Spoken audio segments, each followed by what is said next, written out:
ഒരു മരിച്ച മയ്യത്തിന്റെ മുകളിൽ ഒരു തുള്ളി വെള്ളം വീഴുന്നത് വലിയ പാറക്കല്ല് വീഴുന്ന വേദനയാണെന്ന് ചരിത്രം പഠിപ്പിക്കുന്നു. അപ്പൊ മയ്യത്ത് കുളിപ്പിക്കുമ്പോ സൂക്ഷ്മത പുലർത്തണം. അറിയാത്തവര് കുളിപ്പിക്കരുത്. ചിലരെന്തോ അല്ലാഹുവേ ജീവിച്ചിരിക്കുന്നവരെ പോലെ പല്ല് തേക്കുകയും എടുത്ത് പൊക്കുകയും വയറിനകത്ത് നെക്കുക, അങ്ങനൊന്നും ചെയ്യില്ല സഹോദര. അറിയാത്തവര് ചെയ്യരുത്. വല്ലാത്ത വേദനയാ മയ്യത്തിന്.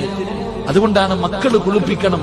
അല്ലാഹുവേ പടച്ചവനെ, നമ്മളെ ഒരുപാട് കുളിപ്പിച്ചതല്ലേ നമ്മുടെ ഉമ്മ, നമ്മുടെ ഉപ്പ. അവരെ എടുത്തിങ്ങനെ കയ്യിൽ വെച്ചിട്ട്, തല പിടിച്ച് കയ്യിൽ വെച്ചിട്ട്, കണ്ണിൽ നിന്ന് വീഴുന്ന കണ്ണുനീരിൽ വേണം അവരുടെ മുഖം കഴുകാൻ. അതിനു പോലും നിന്റെ മക്കൾക്കറിയില്ലെങ്കിൽ ഈ 45 കൊല്ലം കൊണ്ട് നീ എന്ത് നേടി? ഇവിടെ എവിടെങ്കിലും പള്ളിപ്പറമ്പിൽ കൊണ്ടുവന്ന് കുഴിച്ചിട്ടിട്ട് പോകുമ്പോ ആ ഉപ്പയുടെയും ഉമ്മയുടെയും ഖബറിന്റെ ചാരത്ത് നിന്നിട്ടൊരു യാസീൻ ഓതാൻ, ഉപ്പയുടെയും ഉമ്മയുടെയും ഖബറിന്റെ ചാരത്ത് പോയി നിന്നിട്ടൊരു യാസീൻ ഓതി ദുആ ചെയ്യാൻ അറിയോ മക്കൾക്ക്?